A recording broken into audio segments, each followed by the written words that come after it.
cuento todos los libros que he leído este mes de abril. Si quieres saber cuáles son, quédate, que allá vamos. Hola, ¿qué tal? ¿Cómo estás? Espero que muy bien. Yo soy Laura, esto es Laura de Sí, y en el vídeo de hoy te traigo el wrap-up de abril, es decir, el resumen de lecturas de todos los libros que he leído durante este mes de abril. En realidad no son todos los libros que he leído porque ya os hice un vídeo que os voy a dejar por aquí hablando de algunos de los libros que he leído este mes de abril, en este caso que tienen algo que ver con el arte. Son unas novelas estupendas, son todos libros que me han encantado y que además, bueno, pues tienen puntos un poquito diferentes a lo que estamos acostumbrados. Espero no tener que regrabarme a mí misma 800 veces en este vídeo porque hoy estoy un poco nerviosa porque me acaban de decir que una de mis amigas más queridas está de parto ahora mismo, va a tener su bebé y yo estoy aquí en mi casa tratando de pasar los nervios grabando. No sé si esto va a salir bien o mal porque tengo la cabeza un poco en otro sitio. Pero bueno, sin enrollarme más, vamos a hablar de libros. El primer libro que leí en el mes de abril se llama Los empleados y está escrito por Olga Raab. No sé pronunciar así ni de broma porque es un apellido danés y es así un poco raro con Vs por en medio y no me sale muy bien la pronunciación. En España lo edita Anagrama y es un libro muy cortito que se nos presenta como una distopía en relación al mundo del trabajo y demás. Y sí, pero es cierto que yo la he visto, lo he enfocado más o lo he entendido más casi como una parábola, ¿no? Ese tipo de narraciones cortas como muy simbólicas que buscan, bueno, depende de su objetivo, claro, o bien sacar unas conclusiones, o bien que aprendas algo, o bueno, o que hacerte reflexionar o pensar, ¿no? Yo creo que en este caso quizás va por ahí y por eso sí también tiene ese punto un poquito distópico. Es una novela que tiene mucho, que bebe mucho de la ciencia ficción también, y es una novela que he estado pensando mucho cómo hablaros de ella, porque yo creo que contar demasiado también es un error si lo entendemos quizás la obra como la autora la ha planteado. Me explico. La obra está estructurada en forma de testimonios. Nosotros vemos que diferentes personajes nos hablan y no tienen nombres, tienen número, ¿no? Y ellos están hablando o están contestando a una serie de preguntas que les ha hecho una comisión, pero nosotros no conocemos ni qué preguntas les está haciendo, ni quién realmente nos está hablando. Solo conocemos un número, no tenemos más datos, no sabemos dónde están, o sea, no sabemos absolutamente nada, se nos planta allí sin ningún tipo de contexto. Entonces, contar demasiado puede romper ese proceso por el que la autora quiere llevarte. Es un proceso bastante desconcertante, lo tengo que decir, y yo agradecí, a mí me gustó esta novela, ¿vale? Pero yo agradecí que fuera corta, quiero decir, yo este juego, si en vez de tener 100 algo páginas, no sé las que tiene Gotset, es que no me acuerdo, las que tenga, hubiera tenido 300, es posible que yo fuera un libro que hubiera abandonado porque juega mucho eso, de verdad, al desconcierto y al que tú pienses, y a lo mejor alargado tanto, no sé si yo lo hubiera llegado a disfrutar. Así, en formato pildorita, una cosa corta, me gustó mucho. Entonces, bueno, voy a contaros muy resumidamente dónde se ambienta todo esto, porque bueno, también siento que lo pone por detrás, pero no os voy a ir contando muchas de las cosas que a mí me gustaría hablar de esta novela, de la que yo recomiendo, quizás, no digo tanto aquí, a lo mejor leerlo en lectura conjunta, porque no da para tanto, pero sí comentarlo con gente que lo haya leído, porque creo, yo personalmente, eché en falta poder pelotear con alguien y estar diciendo, oye, pero ¿y esto? ¿Y lo otro? Entonces yo, claro, me he montado aquí mi historia sobre este libro, y luego he estado leyendo reseñas y viendo opiniones, y bueno, he descubierto algunas cosas, otras me las he reconfirmado, en otras no me convencía lo que decían y yo pensaba, en plan, yo he leído otras cosas que no tienen nada que ver. Y eso es algo que también me gusta de las novelas, ¿no? Cuando no todo es A, B y C y todo el mundo llega a las mismas conclusiones, eso me divierte mucho y me parece que son novelas, son textos que aportan un valor diferente. No digo que sean mejores que las otras, simplemente me gusta de vez en cuando leer textos así. Total, que donde se nos plantea esto, vamos descubriendo con el paso de las páginas que es, digamos, estamos en la nave 6000, creo que se llama, que está orbitando en torno al planeta que se llama Nuevo Descubrimiento. Sabemos que los empleados de esta nave están formados por dos tipos de empleados, podemos decir, seres humanos, es decir, que partieron de la Tierra, montados en esa nave, no sabemos para qué, digamos, ni si la Tierra está bien, si la Tierra está mal, qué ha pasado ahí, no sabemos nada al principio. Y también el otro tipo de empleados serían los que tienen forma humana, que son humanoides, es decir, han sido creados. Entonces, estos dos tipos de empleados no solo conviven en la nave, sino que también trabajan juntos en grupos o en parejas, que permite un poco sacar lo mejor de los dos mundos, por decirlo de alguna manera. Pero bueno, también conocemos los testimonios de ambos tipos de empleados, por lo cual vamos a ver cómo cambian, ¿no? la forma de trabajar, la forma de pensar, los anhelos, los miedos, las inquietudes de cada una de estos dos tipos de empleados. Que algo está pasando, ¿no? En esa nave que está alterando, digamos, la misión para la que han ido ahí, y es un poco la comisión que está haciendo esas preguntas, está un poco pues testeando qué está pasando ahí para sacar conclusiones y ver qué hacer. Y no os digo más, porque hay muchísimo, de verdad, es una novela que para ser tan corta tiene tanto que comentar y tantas cosas que cuando la acabas vuelves atrás o incluso dentro de la propia novela y dices, esto, y vuelves y lo piensas y vas como poco a poco atando cabos al mismo tiempo que te preguntas todo el rato, ¿estaré entendiendo algo?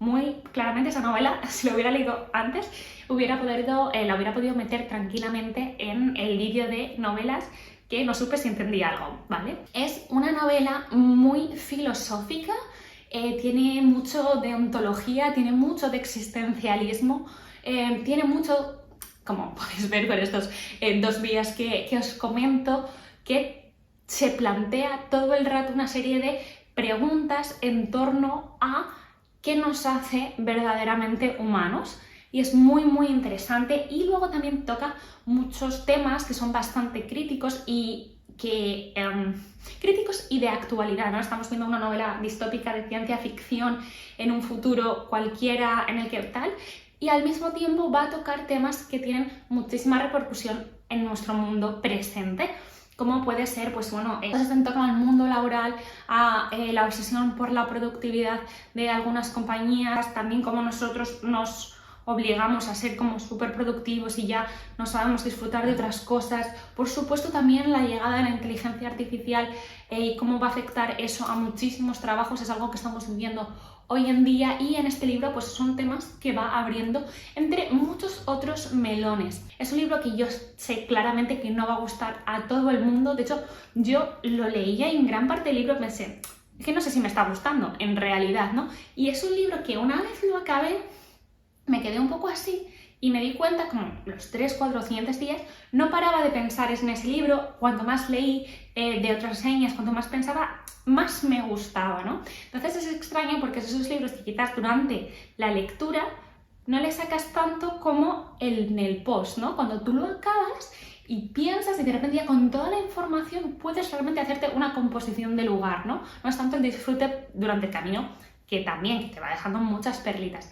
Pero bueno, así es como yo lo he sentido y nada, lo dejo ahí por si os interesa. El siguiente libro que leí ha sido una de mis grandes decepciones de este mes y se trata de El desafío de mi hijo, de la autora japonesa Hika Harada.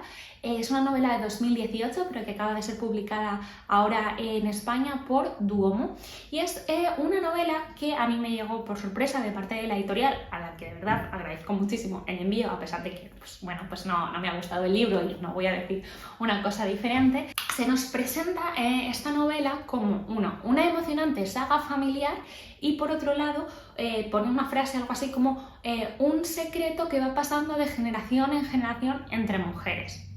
No sé a vosotros qué os puede venir a la cabeza escuchando eso, pero claro, yo me imaginé pues una saga familiar estupenda. Y luego está la parte del secreto, que puede ser como un gran misterio que la familia oculta o tal, o que quizás se podría también entender por otro lado. ¿Quién sabe? Bueno, ¿qué nos encontramos aquí? Bueno, yo soy muy maniática y una de las cosas que hago al principio, siempre y cuando empiezo un libro, es ver cuál era el título original, ¿no?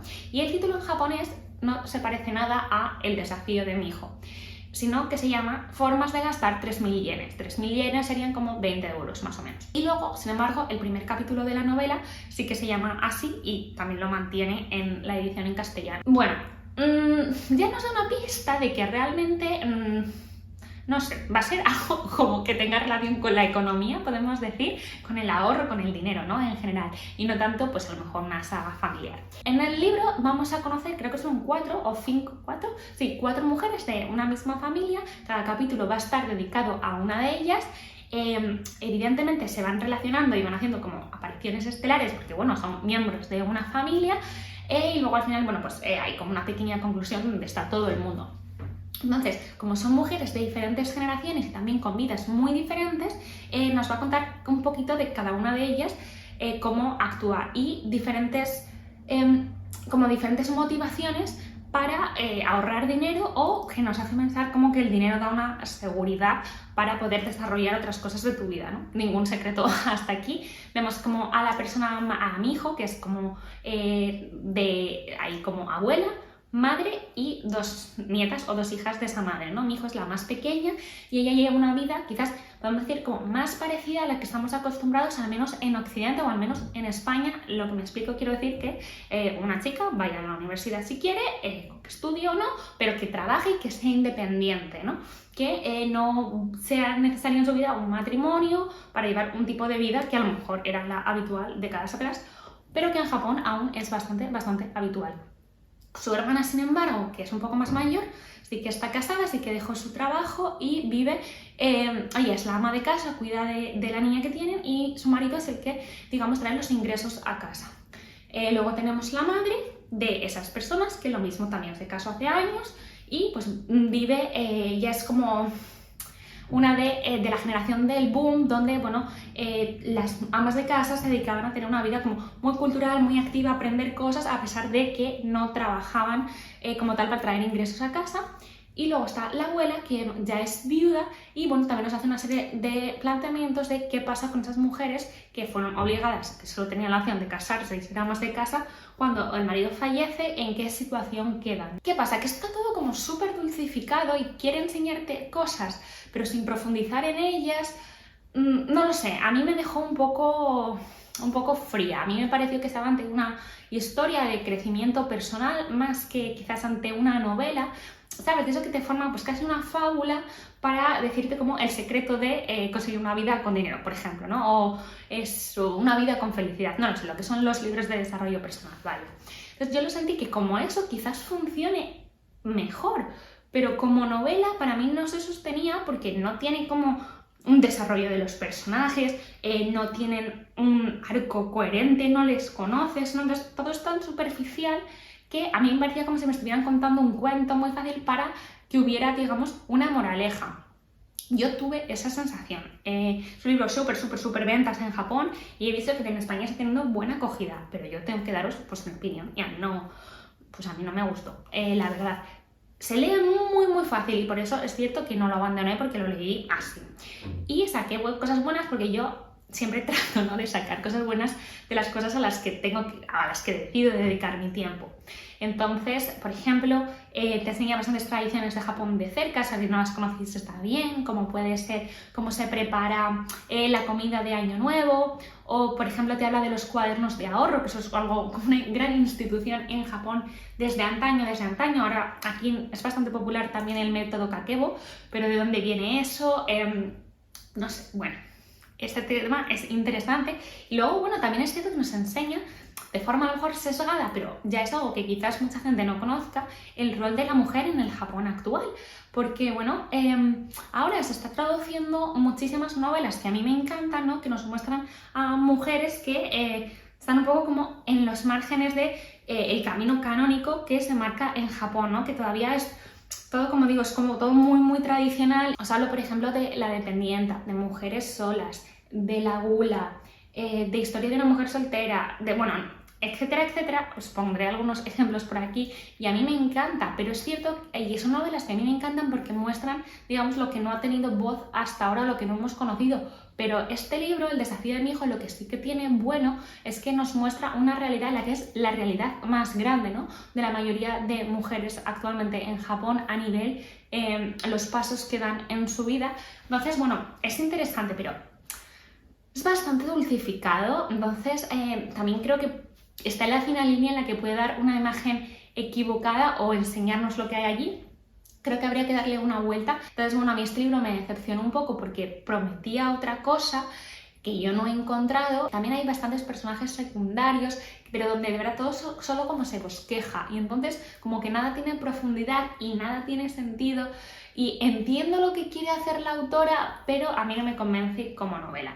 A mí es un libro que tengo que decir que me ha decepcionado bastante, y de hecho lo que es el final de la historia de mi hijo, os digo la de mi hijo en concreto porque es la que aparece en el título, me pareció, bueno, bastante realista en el mundo japonés, pero bueno, bastante decepcionada como lectora, no sé cómo deciros. El desafío de mi hijo, que suena así como tan fuerte, bueno, os lo digo porque pasa como la página 5, es comprarse una casa. No sé, yo me esperaba algo más, no sé, como boom. Igualmente, bien, de verdad, si os interesa, leedlo, está gustando mucho, el personaje de la abuela es interesante porque nos muestra como la realidad, no la realidad, bueno, una realidad un poco dulcificada de lo que le pasa a muchas personas mayores en Japón que vuelven a trabajar por diferentes motivos.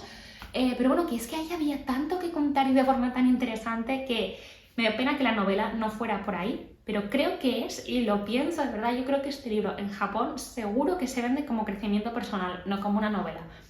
No lo sé, me lo estoy inventando, pero me da esa impresión. Vamos ahora a por un libro que sí que me gustó muchísimo. Y no me extrañaría nada que estuviera en mis mejores lecturas de este año cuando se acabe. Y es Casas Vacías, de la autora mexicana Brenda Navarro, que está editada por Sexto Piso. Es una novela de 2020 y es la que hemos leído en mi club de lectura durante el mes de abril. Como siempre tenéis en la caja de descripción el link por si queréis uniros. Lo hacemos en Telegram y es gratuito. Y eso es una de esas novelas que, aquí que sí agradeces también que sea cortita, porque dices, si dura más, no me levanto de la cama en 2 semanas.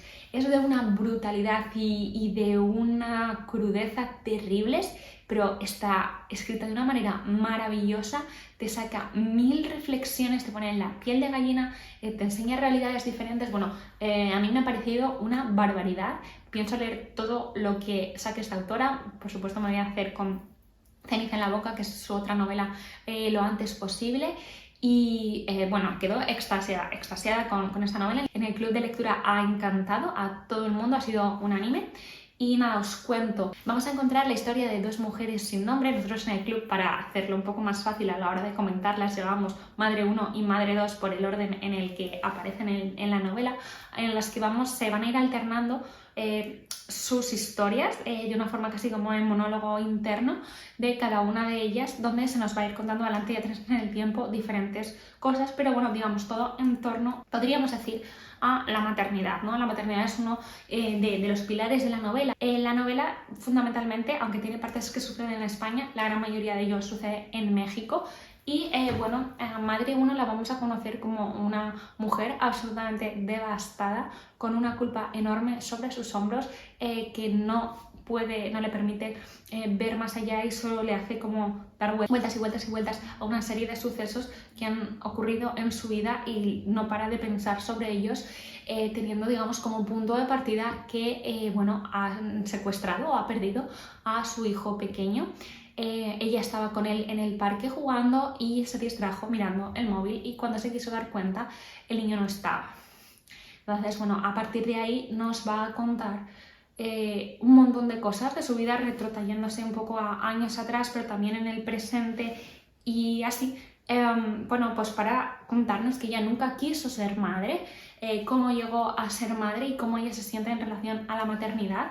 Esto no es una cosa donde ella esté sola, porque hay gente en su vida que evidentemente tiene presencia en todos estos pensamientos que ella tiene, como puede ser Fran, que es su marido, también a, bueno, la hija de ambos, sin serlo, digamos, que es Nagore. Nagore es en realidad la sobrina de Fran, pero bueno, su madre es asesinada por su padre, le da una paliza y la mata.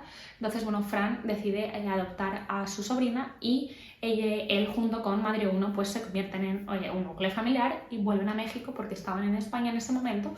Y vemos cómo Madre 1 tiene una relación complicada con Nagore, sobre todo por parte suya, ¿no? Porque es alguien que nunca quiso ser madre y de repente va a tener 2 hijos, ¿no? Bueno, una cosa ahí para que os hagáis una idea, ese es un punto de partida. Y luego tenemos el de Madre 2. Madre 2 es la mujer que secuestra a ese niño en el parque y vamos a ver cómo ella regresa a su casa y ha robado un niño, cómo su novio se enfrenta a esta situación y vemos qué ha pasado ahí, cómo se ha llevado a que esa mujer decida secuestrar al niño y en su caso vamos a ver mucho como de el presente justo después del secuestro del niño y bueno, las ciertas cosas que van pasando y también cómo se ha llegado ahí. La autora brilla creando esta historia por cómo va alternando el tiempo, cómo te lleva atrás y adelante. Es una maravilla. Tú tienes todo el tiempo con ambas madres el corazón encogido.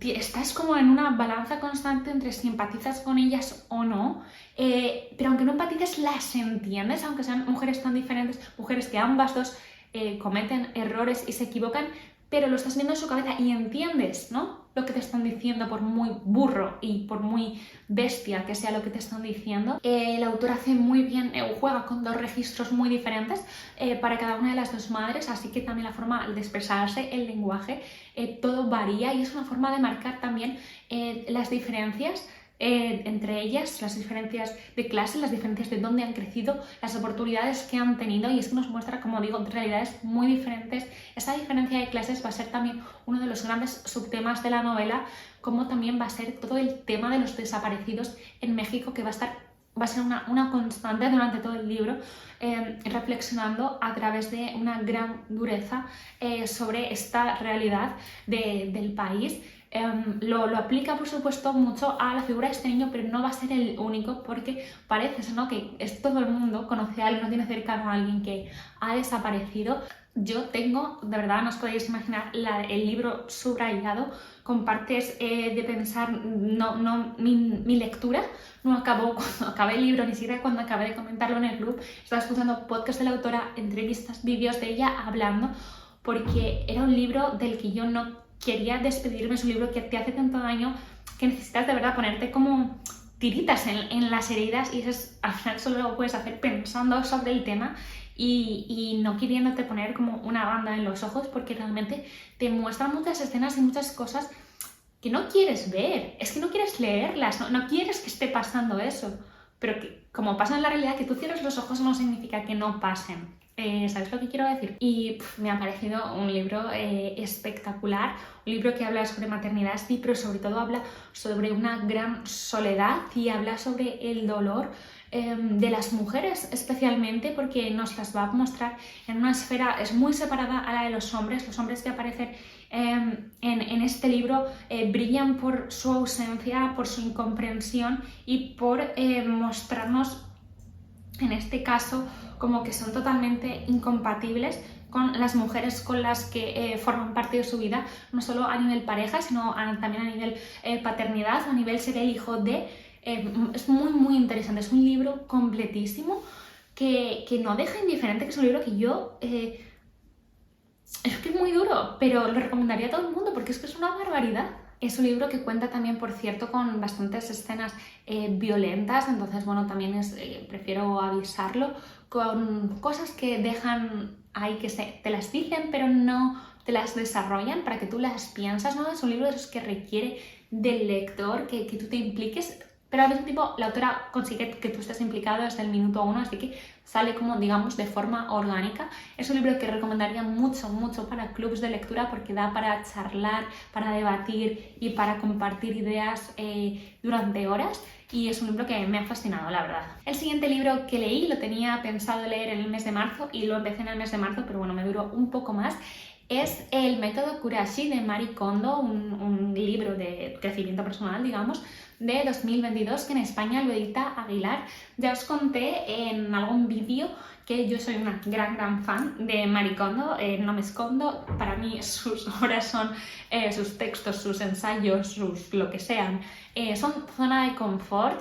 A mí me ayudan mucho a organizar mi vida, a organizar mi cabeza y hacer grandes limpiezas. No sigo estrictamente todo lo que dice, pero consigo sacar cosas que para mí aplican y mejoran mi vida.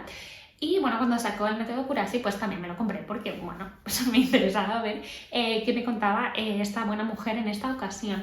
El método Kurashi parte de, el concepto Kurashi, que parece que significa estilo de vida en japonés. Entonces, ella va a hablarte de cómo conseguir tu estilo de vida ideal, partiendo siempre de esa idea de orden que ella ya ha ido tratando en sus otras obras. Este libro se hizo famoso cuando salió porque salieron como un montón de artículos en plan Marie Kondo se cae en el guindo y dice que si tienes hijos ya no puedes estar tu casa ordenada, bla, bla, bla, bla, bla. Bueno, yo voy a decir, quien escribió ese artículo, me perdone, no se ha leído este libro porque no dice eso exactamente.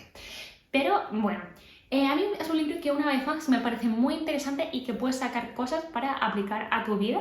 Es un libro en el que yo he visto a una Marie Kondo más flexible, y esto tiene lógica porque en este libro no te está hablando de doblar tus camisetas, ¿no? O de ordenar esto de una forma u otra, sino está hablando de tu estilo de vida. Y dice muchas cosas que son obvias, pero que a mí me gustó leerlas, ¿no? De que, bueno, que nuestro estilo de vida ideal va cambiando, no nos vale lo mismo hace 10 años que ahora, y lo que es interesante es que siempre estamos un poco en conversación con nosotros mismos, ¿no? Que no tengamos miedo de introducir cambios, de escucharnos y de, bueno, ser un poco autocríticos, porque puede ser a veces que lo que creemos que estamos haciendo muy bien, pues a lo mejor no, y tenemos que plantear otras formas de organizar, por ejemplo, nuestras rutinas para que funcionen mejor. Mete bastantes cosas en relación a... No bastantes cosas, pero bueno, hay cosas que antes no había en relación a la crianza, en cómo ella educa a sus hijos o cómo hacen ciertas cosas que, bueno, a mí esa parte, incluso hubo partes que no leí, la verdad, porque no tengo hijos ni los espero de momento, entonces, tal. Pero que, bueno, puede ser interesante. Mete recetas, que a mí me gustó mucho ver eso y me he apuntado unas cuantas, y al final del libro tiene unas fichas para que tú puedas un poco poner en práctica todo lo que ha dicho, así como un libro más que tú puedes escribir, tienes que pensar. Tiene muchas partes donde ella lanza preguntas y tú te las contestas. Bueno, a mí realmente me ha resultado pues, un libro que está bastante bien. ¿Qué me ha gustado algo menos? Es que es un libro que se centra mucho también en sus experiencias y muestran imágenes, no sé si serán de su casa o de casas modélicas, que eso hace que para mí sea un texto menos universal o lo aleja un poco como eran los otros. En el otro había dibujos, ¿no? Dobla tu camiseta, sí, ordena esto, asá, tal, eso no hay nada. Aquí te están poniendo unas imágenes de unas casas que para mí no son reales, o si son reales es de gente que tiene unos privilegios enormes en relación al dinero, ¿no? De gente millonaria, que la mayoría de nosotros pues no lo sabemos. Entonces, aunque ella en el texto te habla mucho de que no te hace falta tener todo eso, que la mayoría de sus clientes en Japón sobre todo tienen casas enanas, que tal, vale, pero la imagen que está apoyando todo eso son unas casas idílicas. Incluso a mí me gustaba el libro a nivel decoración de interiores porque es que es muy inspirador, ya te relajaba solo de verlo, pero no te veías reflejado en eso. Entonces, bueno, esa parte me tuvo un poco como así que me sacaba un poco de lo que estaba leyendo. En cualquier caso, un libro que me ha gustado leer, del que saco cosas buenas, un libro que hace hincapié en algo del que yo llevo pensando ya unos meses largos, ¿no? Que es el tratar de ser consciente de lo que realmente nos aporta en la vida, de lo que realmente disfrutamos y tratar de darle prioridad por encima de las cosas que creemos que sí, pero no. Un libro que habla también de dedicarnos tiempo a nosotros mismos, tiempo el que sea, no hace falta que sean 3 horas. 5 minutos al día, imagino que casi todo el mundo puede dedicarse a pensar un minuto en algo y en tratar de hacer pequeños cambios que mejoren tu existencia. Bueno, leed el libro si esto os llama la atención porque ya lo explica mucho mejor. Yo estoy haciendo aquí un repaso rápido, pero bueno, tengo que decir que a mí me gustó bastante leerlo. A mí me gusta Marie Kondo siempre, soy su fan. Marie Kondo, te quiero. Y por supuesto, pues leí este libro con bastante ilusión y ganas. El siguiente libro del que quiero hablaros es un cómic, una novela gráfica, y se llama Ama, el aliento de las mujeres. Y lo dije mal en el otro vídeo, así que ahora lo voy a decir bien. El texto es de Frank Mangin y el diseño y color de Cecil Beck. Entiendo que no pronunciaré bien los nombres y lo siento. Es una novela gráfica que está totalmente en tonos grises y azules, que nos lleva tantísimo al agua porque, bueno, las ama son las buceadoras a pulmón japonesas. Creo que somos muchos los que hemos conocido a las haenyeo coreanas gracias al libro de La isla gracias al libro de la isla de las mujeres del mar, de Lisa Si, pero bueno, en Japón están también las amas, que yo las conocía desde antes, digamos, pero vamos, porque yo he estudiado mucho de historia de Japón y demás, entonces me sonaban más, pero bueno, que creo que fuera de Japón o en el extranjero, digamos, creo que son mucho menos conocidas que las haengyo. De hecho, ama, que se escribe con el kanji del mar y el kanji de mujer, es decir, pues son mujeres del mar, ¿no? Lo mismo que ocurría con las haengyo.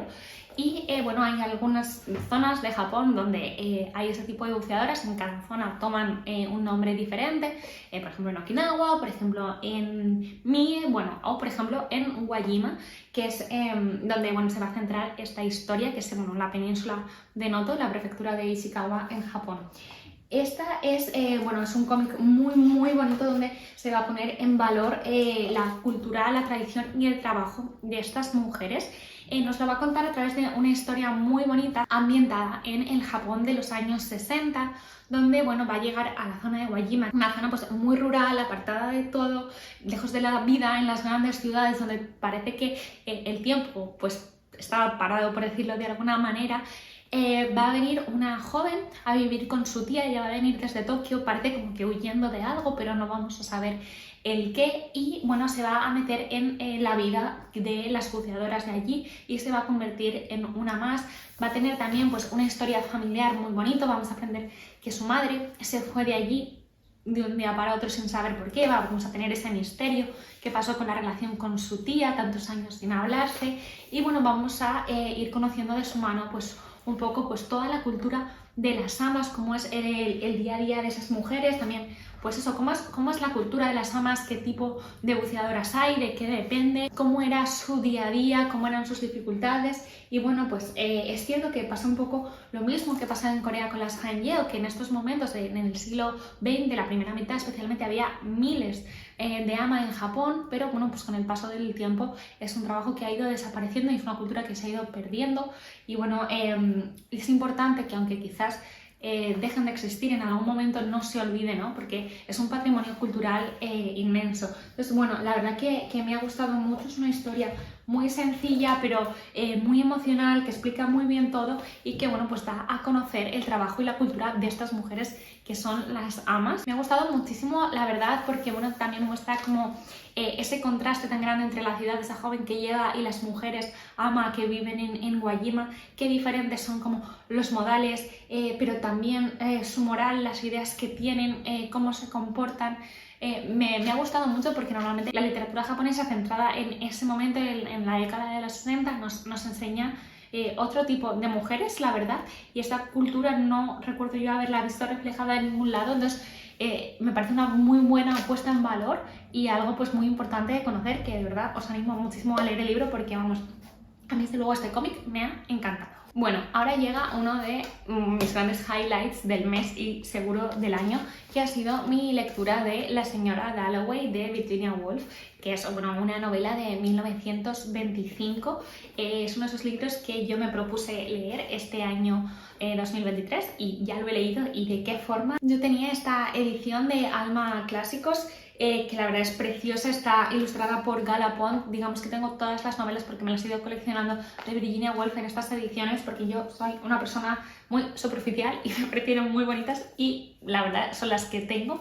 Me ha parecido una traducción muy buena y aparte de las ilustraciones bellísimas, tiene algunas notas a pie de páginas que son muy interesantes.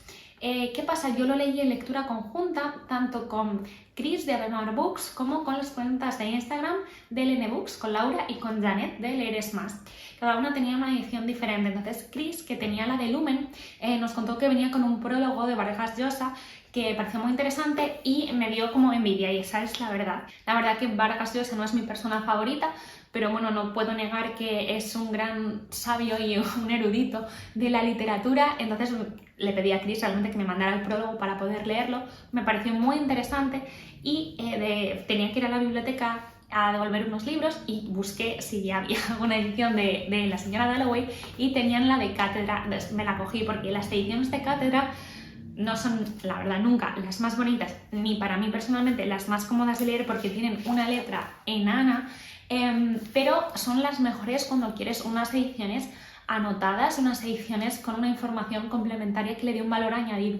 Entonces yo he leído ambas ediciones, he ido comparando algunas cosas que cambiaban en la traducción, he leído todas las notas y ahora, después de la lectura, todavía no me lo he acabado, me queda un poco, me estoy leyendo todos los 3 textos introductorios que trae la edición de Cátedra, que son más de 150 páginas de unos textos muy interesantes, pero para mí rozan lo académico, son bastante complicados, me están pareciendo mucho más difíciles que la señora Dalloway. Tengo que estar muy concentrada, hay partes honestamente que no las entiendo, entonces pues bueno, hago lo que buenamente puedo, pero bueno, que estoy sacando mucha información y mucha chicha y me pone de manifiesto la genia que era Virginia Woolf, cosa que creo que ya sabemos todos, pero que nos lo cuenten más es aún mejor. La parte buena que tengo que decir, y una de las cosas por las que yo he dejado, digamos, tanto el prólogo de Vargas Llosa como toda esta introducción para leerla después, era porque quería introducirme un poco en blanco en la novela y saber cómo que si se puede disfrutar sin saber demasiadas cosas, si hace falta tener como 1000 detalles y 1000 informaciones para disfrutar de ella. Y no hace ninguna falta, me parece una novela grandiosa, me ha encantado, le he dado 5 estrellas. Estoy muy contenta porque yo quería que me gustara mucho Virginia Woolf, pero como os conté, había intentado leer La señora Dalloway hace más de 10 años y lo tuve que abandonar porque no estaba entendiendo nada. Empecé el año pasado con Una habitación propia, me encantó, he estado leyendo sus cuentos, me han encantado, entonces bueno, ahora ya han pasado tiempo, también es bueno saber que cambiamos y que evolucionamos y quizás nuestra cabeza madure o leamos de otra manera, y yo ahora he sido capaz y feliz de disfrutar de La señora Dalloway. Tengo que decir que no me ha parecido difícil, me ha parecido que requiere una concentración que otro tipo de libros no. Así que nada, yo simplemente lo leía con momentos como en los que estaba como muy fresca, en los que podía estar concentrado, pero vamos, lo he disfrutado muchísimo, entiendo por qué mucha gente habla maravillas de este libro, pero también entiendo a la gente que no le guste, porque este libro es una cosa bastante diferente a lo que solemos leer y creo que no pasa nada si no nos gusta. Pero bueno, yo os cuento mi experiencia, que es, a mí me ha gustado muchísimo. Este libro es un poco, tiene un punto experimental, ¿no? Porque es donde Virginia empieza ya a ponerse a tope ya con ciertos recursos que luego va ya a llevar a su máximo esplendor en obras como Alfaro o Las olas, que yo no he leído, pero algún día, como puede ser ese flujo de conciencia, esa polifonía de voces, ese moverse de una persona a otra y demás, de estarte mostrando monólogos internos y luego de repente te saca a un narrador imparcial, omnisciente, pero que está muy cerca del personaje y entonces te confundes, no sabes quién está hablando. Bueno, a mí me ha parecido, o sea, brillante esta novela, que en realidad nos cuenta algo aparentemente muy sencillo, que es la vida en un día, 24 horas, incluso menos, en un Londres en los años 20, donde, bueno, vamos a conocer o vamos a acompañar a Clarissa Dalloway, que ya es una dama de una clase media alta, acomodada. Está en un momento de su vida, se está recuperando pues, de una enfermedad y la vemos que, bueno, no lo sé, en este libro creo que era que nos decía las anotaciones que quizás está dejando implícito que está en la menopausia, ¿no? Que está en un momento de decaimiento físico, pero también emocional, pero bueno, esto ya tal, bueno, a sus 40 y algo, 50 y pocos, no me acuerdo, creo que lo dice en algún momento, y ella está organizando una fiesta para esa noche, y de hecho, la señora Dalloway, en ideas previas de Virginia, se iba a llamar En casa o En la fiesta, y también era muy adecuado, la verdad. Entonces, bueno, ella empieza el libro cuando sale por la mañana y va a hacer una serie de recados, y entonces, bueno, a partir de lo que va viendo por la calle, nos vamos dando cuenta de cómo es lo que se nos va a mostrar, ¿no? Que es, como digo, una especie de monólogo interno de los protagonistas, al principio de Clarissa Dalloway, como pues va por la calle, va pensando unas cosas, se encuentra con alguien, hace esto, piensa lo otro, y es un poco una montaña rusa, porque realmente Clarissa Dalloway es un personaje súper interesante, que muestra todo el rato subidas y bajadas. Ella misma, ¿no? Tiene una serie de insatisfacciones muy grandes en relación con su vida y piensa todo el rato, ¿no? en el paso del tiempo. El paso del tiempo es para mí uno de los temas claves de la novela, junto a, bueno, pues en un ambiente en el que nos muestra por un lado un Londres divertidísimo, maravilloso, colorido, lleno de parques, de cultura, donde están pasando cosas todo el rato. Pero también es un Londres que se está reconstruyendo de alguna manera, porque las heridas de la Primera Guerra Mundial están muy presentes todavía. Muchas jóvenes no han vuelto ni van a volver, mucha gente ha vuelto y no está bien, y al mismo tiempo pues la sociedad tiene que seguir, tiene que avanzar, tiene que mirar hacia adelante y no quiere ver esa parte pues más triste, más decadente, ¿no? Y la señora Dalloway está, ¿no?, en esa línea, y la vemos como ve para un lado pero se tapa, y como, bueno, lo que todo parece tan feliz y tan bonito, pues no siempre lo es. Me gusta mucho Clarissa Dalloway porque nos muestra de verdad en ese personaje tantas cosas, nos muestra su pasado a través de los recuerdos, de los que piensa, porque en un día pensamos y recordamos 1000 cosas al tiempo que estamos haciendo y viviendo nuestro presente.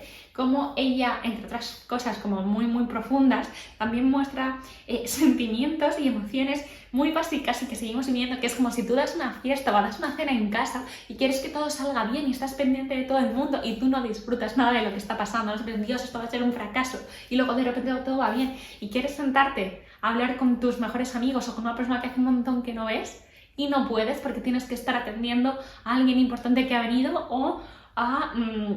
bueno, pues compromisos, ¿no? Entonces, como que tiene eso que me ha encantado. Luego no solo vamos a conocer a Clarissa, ni mucho menos, ¿no? Va a haber muchos de sus allegados a los que vamos a ir conociendo, como su marido, como su hija, como una amiga de su hija, como el gran amor de Clarissa de cuando ella era joven, ¿no? Bueno, quizás el mejor amigo de Clarissa, pero que él tenía un gran amor hacia ella. Es un hombre que es muy diferente, ¿no? Se contrapone mucho al marido de Clarissa, que es un hombre conservador, que trabaja en el Parlamento, si no me equivoco. Sin embargo, él es más construido a sí mismo, es Peter Walsh, que ha vivido en India, ha tenido ahí una serie de amoríos y ahora va y viene, y reencontrarse con Clarissa le mueve un montón de sentimientos. Bueno, es un libro en el que pasan tantas cosas.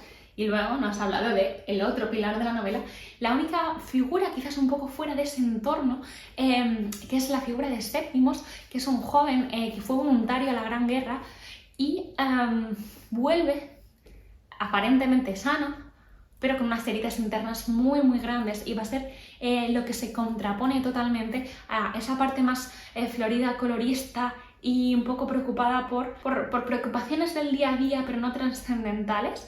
Vamos a mostrar esa parte más oscura, vamos a mostrar el sufrimiento y el dolor, y si hacemos una lectura un poco biografista de la señora Dalloway, hay muchas cosas en la figura del personaje de Septimus que recuerdan a ciertas cosas que le pasaron a Virginia Woolf un poco antes de escribir la señora Dalloway, o incluso en ese momento.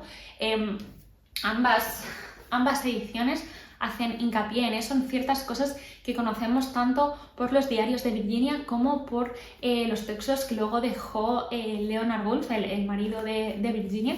Y bueno, también es interesante porque, bueno, él nos va a hablar mucho, es una figura en los márgenes, una figura doliente, y aún así es una de las que se siente quizás pues más reales. Es un libro que a mí me ha encantado y que solo puedo animaros a leerlo.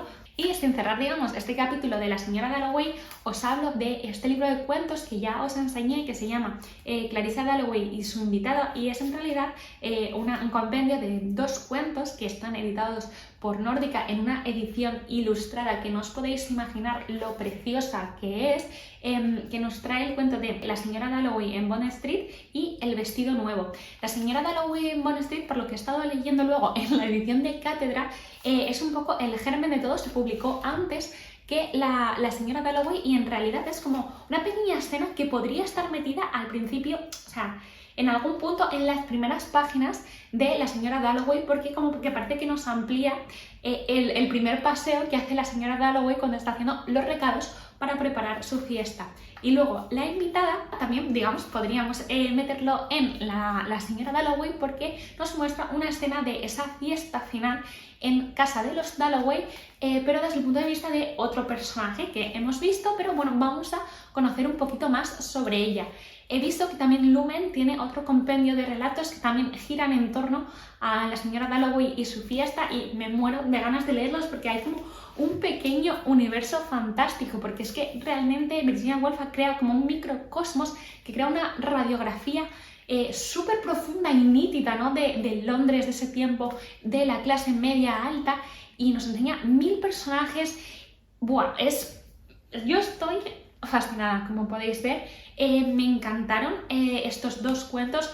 Yo los leí antes de leer La señora Dalloway, un poco para ir entrenando también en el estilo de Virginia, pero los he vuelto a leer después ya para meterlos, ¿no? en mi cabeza también dentro de esos sucesos, y los he disfrutado mucho. Claro, después de haber leído La señora Dalloway no puedes leer esto pensando en una novela, sino como en partes o en pequeños, no lo sé, como satélites, y como así se disfrutan mucho. Las dos mujeres que protagonizan estos cuentos tienen muchas cosas en común, pero también cosas muy diferentes, ¿no? Pertenecen al mismo mundo sin pertenecerlo, tienen diferentes inseguridades, diferentes formas de comportarse, ¿no? Su porte es diferente y cómo son percibidas por los demás también. Genial, o sea, es que me ha parecido como el broche perfecto para acabar mi mes sobre la señora Dalloway. Luego leí una novela gráfica, y en este caso se trata de la adaptación a novela gráfica de La amiga estupenda de Elena Ferrante.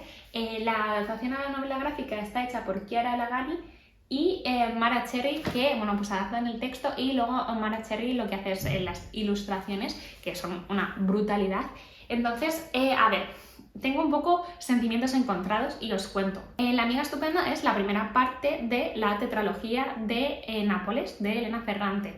No sé si ya habéis leído esta tetralogía o no. Yo coincide que solo había leído La amiga estupenda, pero hace muchísimos años que me lo regalaron mis amigas, tanto que ni siquiera había salido la segunda parte. Entonces lo leí, y luego ya cuando fue saliendo la tetralogía, pues no lo leí, y lo tengo aquí pendiente de hacerlo hace un montón. Cuando me llegó de parte de Lumen esta novela gráfica, dije, pues qué guay, la voy a leer y así un poco recuerdo y a ver qué me parece.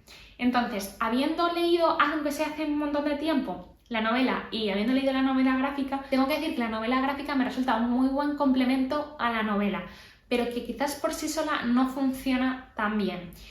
A nivel estético, luego a nivel de arte, luego hablamos de ello, 100% es una maravilla. Pero a nivel de la historia, yo sin querer iba rellenando todas las partes que no vienen con lo que había leído. Y si no lo tuviera, yo estaba intentando como hacer ese trabajo mientras leía, me parece que no consigues captar la intensidad de esa amistad, la furia, la tensión, el miedo, bueno, no sé, como todo lo que sucede entre esas dos niñas, estas dos mujeres según van creciendo, que hay en la novela. Entonces, como complemento, me parece genial como solo lees la novela gráfica, quizás te sepa a poco. No lo sé, es difícil beberlo porque claro, es que es una novela muy intensa, muy profunda, una novela donde el propio barrio donde ellas viven, ¿no? En el Nápoles de los años 50, es un personaje más, y esa parte sí que creo que la logra captar muy bien la novela gráfica. Pero los personajes secundarios, la importancia que tienen para el desarrollo de todo, creo que la novela gráfica no lo capta tanto. No obstante, tengo que decir que de verdad, o sea, me parece de una belleza espectacular. O sea, esas ilustraciones a todo color, o sea, vibran de verdad en tus manos. O sea, las emociones, hay unas miradas, unos sentimientos que es que no hace falta que haya texto para que tú entiendas lo que te está diciendo, y eso me parece una barbaridad. No obstante, siento lo que he dicho, que si no has leído una novela, creo que te puede saber a poco. Eso sí, si te gusta La amiga estupenda, la novela, o si te gusta la tetralogía de Nápoles en general, es un complemento perfecto. A mí me encanta y voy a leer la tetralogía pronto, espero. Y si siguen sacando las novelas gráficas, creo que me haré con ellas porque me parece una colección muy bonita y un complemento perfecto. Luego, también de Lumen, leí Historia de una mujer soltera de Chiyo Uno, que es una autora japonesa. Esta es una novela que ya sacaron hace tiempo, pero ahora la han reeditado porque estaba descatalogada. Y según he mirado en la página de Lumen, pone que es una novela del 92, pero me he mirado en la Wikipedia japonesa y pone que es de 1972, pero bueno. Lo importante es que Chiyo Uno era una autora muy vanguardista que vivió, pues eso, en el siglo XX en Japón y tuvo una vida muy interesante y una vida como muy fuera de los cánones y los estándares de su tiempo. Sus obras siempre se engloban dentro de lo que se llama la novela del yo en Japón, donde, bueno, pues al final básicamente las novelas tienden a tener un componente autobiográfico grande, aunque luego pues también tengan ficción. Entonces ella, que vivía en una zona rural de Japón, se fue a vivir a Tokio, pues huyendo un poco de las habladurías que hablaban de ella, bueno, quizás los amoríos, de las cosas que había tenido, y llegó a Tokio y se metió pues, en un ambiente pues, muy, muy vanguardista, con artistas, con escritores, y bueno, se convirtió en una voz muy importante y en una mujer pues muy relevante en las letras japonesas. A mí siempre me ha parecido, desde que la conocí, alguien muy interesante sobre la que leer su obra, pero también ella como figura y como personaje me parece alguien muy muy interesante, y no quiero dejar de recomendaros, si os interesa la literatura escrita por mujeres en Japón, bueno, en general, es este libro, que es una barbaridad, es 1000 años de literatura femenina en Japón, escrito por Carlos Rubio y editado por Satori. Es como una enciclopedia casi de la literatura escrita por mujeres en Japón. Os la recomiendo un montón. Yo voy leyendo a trozos porque, bueno, es un ensayo, o lo he utilizado a veces para consultarlo, pero bueno, que sepáis que existe porque es una maravilla. Y volviendo a Historia de una mujer soltera de Chiyo Uno, que como os decía, que tiene bastante de autobiográfico, tengo que decir que, bueno, también tenía un poco luces y sombras en relación a esta novela. Creo que mis expectativas estaban muy altas y, bueno, pues he chocado un poco con la realidad, cosa que no es culpa de la novela, sino culpa mía, digamos. Lo que sí que es objetivo es que la traducción no es buena. Es una traducción del inglés y no del japonés, por lo cual lo que nos llega a la edición en español es un refrito, y se nota que la persona que tradujo del inglés seguramente hizo muy buena traducción del inglés al español, pero es una persona que no conocía, bueno, pues la cultura japonesa, y algunas cosas están un poco extrañas explicadas. No sé, creo que al final se está pasando por muchos tamices y lo que nos está llegando del texto original no está bien del todo, ¿me entendéis? Y es una pena muy grande porque hoy en día hay buenísimos y buenísimas traductoras de japonés al español. Entiendo, bueno, evidentemente es más barato utilizar una traducción que ya estaba hecha, pero bueno, tengo que decirlo porque creo que es una lástima muy grande, porque el estilo de Chiyo Uno nos llega bastante a cuadro. Yo siento, igual me equivoco, pero mi impresión es que no he sido capaz de disfrutar del estilo de Chiyo Uno porque no está en esa novela. Sí he podido disfrutar de la historia, porque, bueno, evidentemente lo que es la trama no cambia, y eso es muy interesante porque nos va a presentar la vida de Kazue, que, bueno, digamos, va a ser un poco el alter ego de la autora. Nos va a hablar siempre de ella en tercera persona, contándonos, bueno, un poco cómo está en una actualidad dentro de la novela, que es cuando ella tiene 70 años, y a partir de una serie de recuerdos nos va a contar su vida más o menos hasta los 35 años. Mi parte favorita ha sido los capítulos de la infancia. Me parece que también son ciertos los que están como más contados con calma y donde se profundiza más en todo. Kazue vive pues, en un pueblecito, una zona pues, muy rural de Japón, donde se vive muy apegado a la tradición, y en su familia vamos a conocer que su padre proviene de una familia pues, muy importante, porque tienen unas bodegas de sake, tienen dinero, les va bien. Sin embargo, su padre es un poco, bueno, pues la oveja negra de la familia. No os cuento más detalles, si queréis pues leerlo. Y luego resulta que su madre pues fallece relativamente pronto, y un poco es cómo ella tiene que cargar con la muerte de su madre y sus consecuencias, sin entender muy bien lo que está pasando. De repente le meten otra mujer en casa porque su padre se ha vuelto a casar, algo muy habitual en Japón, ¿no? Ir sustituyendo. Vemos como la relación con su nueva madre, por decirlo de alguna manera, cómo evoluciona, cómo ella se convierte en un pilar. Vamos viendo desde sus ojos infantiles comportamientos de su padre que no va a entender hasta que es adulta. Vamos a ver cómo una serie de decisiones, y también pues ella tiene una serie de amantes, van a hacer que deje de estar bien vista, ¿no? Que pierda un poco su reputación, vaya a tener que irse a diferentes lugares, pasa por ir una temporada a Corea, después pasa por otros lugares de Japón, y bueno, vamos a ir viendo y entendiendo poco a poco lo difícil que era la vida de una mujer si toma unas decisiones que se salen un poco del camino marcado, como vemos un poco algo pues muy habitual, ¿no? El doble rasero que hay para juzgar a las personas, con la diferencia de si lo hace un hombre o si lo hace una mujer. Bueno, la verdad que tiene muchas reflexiones. Yo a veces estaba un poco extrañada, en plan, pero ¿por qué hace esto? ¿Por qué hace lo otro?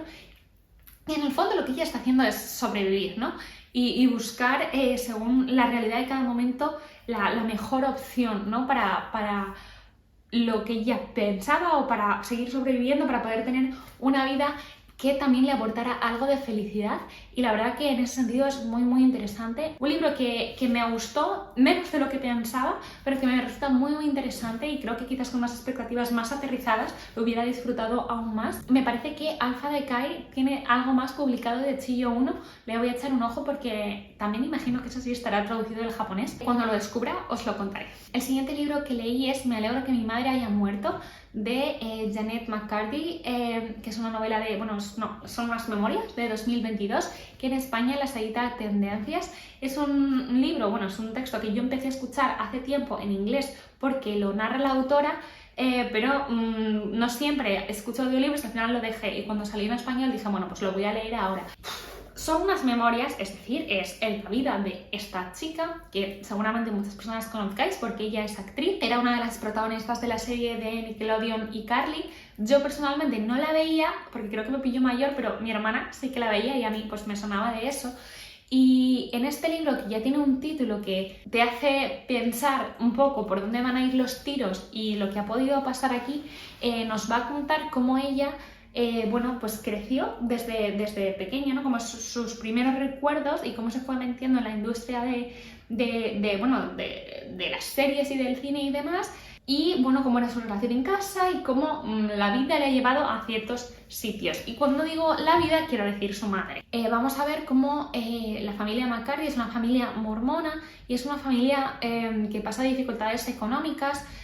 A pesar de que el padre pues, trabaja bastante, pues no es lo suficiente, viven de alquiler pues, en un sitio que no es del todo bien, son 3 hermanos, si no me equivoco, siendo ella la pequeña, y bueno, la madre, cuando ellos eran bastante pequeños los niños, superó un cáncer y quedó un poco, no sé si la palabra es traumatizada, pero bueno, o sea, quedó muy afectada. La madre se nos prestaba como alguien que tiene algún tipo de problema de salud mental, no diagnosticado y desde luego no tratado, y eso va a tener unas consecuencias pues muy grandes. Vamos a ver que en esa casa había bastante violencia, quizás no contra los niños, pero que sí dentro del propio matrimonio, una gran inestabilidad, no solo a nivel económico, sino a nivel de las figuras paternas que deben dar, pues no sé, tranquilidad, cariño y amor a sus hijos, no lo daban exactamente. Vamos, esto luego se va a ir desarrollando, y como, bueno, pues llegado un momento, pues la madre vuelca en Janet, la hija, pues su gran deseo de ser actriz, que no lo consiguió. Y bueno, la niña que lo que más quiere desde pequeña es que su madre sea feliz, que su madre la quiera, que su madre esté contenta de esos dos grandes humores que tiene, que escoja el bueno, y se va a haber metido por querer complacer en algo que no le gusta, que es actuar, y cómo todo esto se convierte en una rueda que no puede parar nunca, que nos vamos a ver pues la niña se ve forzada a trabajar desde pequeña y además se convierte en el pilar económico de su familia, y ella es consciente. Es una niña que le roban la infancia totalmente, siempre tiene una enorme presión de su madre, donde abandonar, donde dejar de actuar no es una opción. Todo se va, digamos, complicando porque, bueno, la madre, como os digo, no está bien, y casi es ella la que le enseña el camino, ¿no?, hacia un TCA, que va a ser al principio anorexia y que luego por diferentes cosas va a llevar a Janet también a sufrir bulimia. Vamos a ver también otro tipo de dependencias a sustancias. Bueno, la verdad que es un libro que es sobrecogedor, es un libro terrorífico, es un libro donde ella nos va contando su propia vida y lo cuenta muy bien porque no nos lo cuenta todo el rato desde los ojos de adulta, sino nos va contando cómo ella iba con la diferente edad dándose cuenta de las cosas que no se daba cuenta, de la narrativa que se creó ella misma en su cabeza, ya no la de su madre, sino la suya propia, de autoengañarse. Es un libro muy duro, es un libro que a mí me encantó leer, me pareció súper importante, pero de verdad es un libro muy complicado, donde se habla de muchos abusos, donde vemos a una persona, porque es que no es un personaje, sufrir, donde ves tu identidad completamente rota, donde hay una serie de al final, cuando también te mueves en ciertos círculos, parece que todo solo puede salir de una manera. Es un libro reconfortante porque, bueno, vemos cómo ella trata al final de sacar la cabeza, por supuesto, y de hecho, bueno, escribe este libro, vemos la importancia de la terapia, pero también vemos lo difícil que es. Creo que me gustó mucho este libro porque no es un libro de final feliz necesariamente, de todo acaba bien, sí y no al mismo tiempo, pero vemos a la protagonista intentarlo y fallar muchas veces. Creo que las personas que se vean pasando por alguno de los situaciones que esta persona nos cuenta, porque no hace falta ser actriz de Hollywood para que ciertas cosas te ocurran, como ella fracasa varias veces, ¿no? No pasa rápido así y ya está, ¿no? Como a veces algunas pelis nos cuentan o un libro, no. Es una persona que se abre en canal y te cuenta toda su mierda, perdón por decirlo así. Lloraba en algunas partes de empatía, de frustración. Había partes que estaba enfadadísima por lo que estaba pasando. Es un libro que te apena, que quieres abrazarla, quieres decirle como, por favor, ¿cómo alguien no te sacó de ahí? Es un libro que habla mucho también de la soledad estando rodeado de gente. Es un libro que también toca de refilón el Me Too, porque, bueno, no sé si era el creador o el productor, no sé qué, de la serie de iCarly, también fue luego acusado y condenado por una serie de abusos, o sea que es una cosa que toca mil temáticas muy de actualidad. Entiendo perfectamente por qué este libro está dando de hablar tanto y creo que es un libro que no es flor de un día, creo que es un libro que merece la pena seguir leyendo.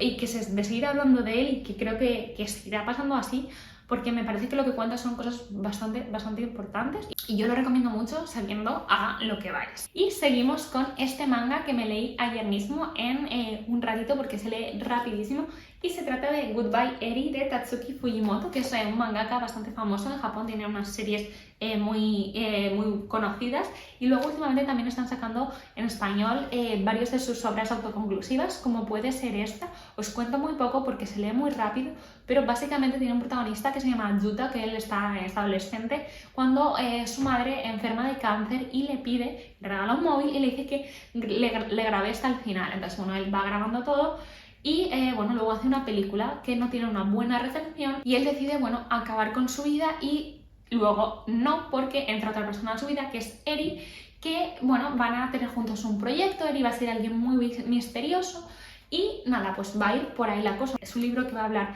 de duelo, pero también de tener un propósito y de un poco de las emociones no gestionadas. Es un libro muy cortito, de verdad, pero que guarda grandes sorpresas. Tengo que decir porque me gustó mucho lo inteligente que es el autor, porque sabe llevarte por sitios en los que tú dices, ¡buah! Va a pasar esto, 100%, en plan, disfruto leyéndolo, pero qué predecible. Y luego de repente le da un giro y no lo ves venir para nada. No os quiero contar mucho porque es que de verdad es que se lee nada. Los dibujos son, así, no sé si lo podréis ver bien. Pero bueno, yo me lo pasé muy bien leyéndolo, me gustó más de lo que esperaba y de verdad me sorprendió, lo recomiendo bastante. Y por último quiero hablaros de Las mujeres detrás de Picasso de Eugenia Tenenbaum. Os hablé un poquito más de este libro en este vídeo, pero ahora que ya lo he leído tengo que deciros que me ha encantado, le he dado 5 estrellas y os lo recomiendo muchísimo. Eugenia Tenenbaum aquí nos va a presentar a 8 figuras de mujeres muy importantes, de grandes mujeres, de personas que han sido silenciadas por la historia detrás de la figura de Pablo Picasso, mujeres que sufrieron unos grandes maltratos físicos, psicológicos, de violencia vicaria, de violencia profesional, incluso violencia legal contra ella. Eugenia nos va a contar sus historias, poniéndose en la cabeza de cada una de ellas y contándonos un pequeño relato que las pone en valor y nos cuenta su historia. Y luego también cada uno de estos relatos va acompañado de una ilustración, cada una de ellas por una ilustradora contemporánea estupenda. Por ejemplo, esta de Françoise Olivier, que es de María Gese. Y luego, aparte del relato, viene una nota biográfica, esto sí, no, más una biografía al uso en unas pocas frases para que conozcamos los datos que tenemos y a partir de los cuales Eugenia ha creado ese relato. No se hacen nada pesados ni repetitivos porque cada uno de ellos toma un punto de vista diferente. Por ejemplo, sí tenemos como monólogos internos y recuerdos, pero también tenemos la conversación de una de ellas con su bebé, otro está contado de forma epistolar, otro como una obra de teatro, otro contado sobre todo desde el punto de vista de la hija de una de estas mujeres. O sea, me ha parecido maravilloso. Ya os hablé en el otro vídeo de la introducción que hace Eugenia Tenenbaum, que es una maravilla y todo una declaración de intenciones de lo que quiere hacer aquí. Lanza una gran queja y una gran demanda de cómo se nos habla de Picasso siempre y cómo se oculta y se blanquea la gran violencia que ejerció contra las mujeres que le rodearon. Esto está fundamentado en datos, esto no es una mentira y esto es algo que se supo desde siempre, pero se decidió mirar hacia otro lado. Me gusta muchísimo porque en ningún momento Eugenia menciona a lo largo de estas biografías el nombre del pintor. Utiliza maestro, utiliza el pintor, utiliza el malagueño, pero le borra su nombre, ¿no? Un poco lo mismo que él hizo con estas mujeres. Y lo interesante de eso, y que a mí me parece que funciona de maravilla, es que al eliminar ese nombre propio, todo lo que se nos cuenta, estamos conociendo toda esta situación, todas estas cosas que esta persona hizo, toda esta violencia que ejerció contra las mujeres, todos sus comportamientos tóxicos y malvados y todo contra estas mujeres, sin tener que tener constantemente un recuerdo de su nombre, porque queráis que no, tenemos ya que nos ha venido dado de años atrás, de cómo siempre se nos ha contado la narrativa de este autor, de repente tienes como que desmontarla, ¿no? Y si quitándole el nombre, solo estás viendo a alguien, a un hombre que está haciendo esto contra estas mujeres. Y entonces te das cuenta de la burrada que es las cosas que él hizo, ¿no? Y luego si quieres, piensas, oye, es que esta persona sin nombre era este señor. Ojo, ¿no? Y creo que funciona muy bien. Yo personalmente no es que me haya descubierto nada. Como ya os conté, en la carrera ya nos hablaron un poco de toda esta situación, menos mal. Esta información en su día me rompió a Pablo Picasso y no he sido capaz de disfrutar su obra. No he sido capaz, no he querido disfrutar su obra más. Entiendo quién es, entiendo el valor que tiene, admiro sus obras, pero no soy capaz de separarlo y no quiero, ¿no? Creo que es una decisión también consciente por mi parte. Puedo ser capaz de apreciar ciertas cosas, pero no quiero tener una admiración por él en mi vida, porque bueno, aparte de él y lo que expone, no quiero tampoco apoyar el discurso que siempre se nos ha contado y la narrativa oficial que, como decía antes, oculta y blanquea todas las cosas que el pintor malagueño hizo contra algunas mujeres. Y bueno, no me explayo más porque realmente si no este vídeo se me va a quedar demasiado largo. Si es algo que pueda llegar a interesar, en algún vídeo lo hablaremos. Mientras tanto, contadme cuál ha sido vuestra mejor lectura del mes de abril. ¿Os ha llamado la atención alguno de los libros de los que he hablado? Charlamos de todo y en comentarios como siempre. Muchísimas gracias por llegar hasta aquí de este vídeo tan largo y nos vemos en el próximo. ¡Hasta luego!